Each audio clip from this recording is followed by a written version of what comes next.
Sa panahon ngayon, lumaganap na ang peligro ng sigarilyo at vape, lalong-lalo na sa mga kabataan.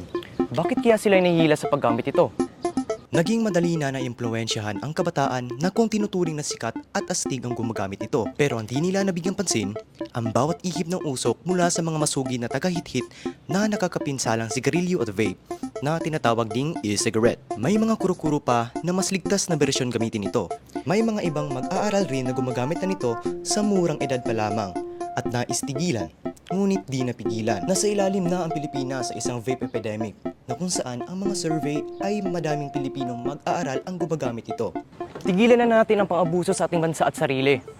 Lubos na nakapaghinayang at nawalang pagbahala na ang paggamit ng sigarilyo at vape sa bansa. Sana naman tayo ay may konsensya para sa magandang kinabukasan ng Pilipino.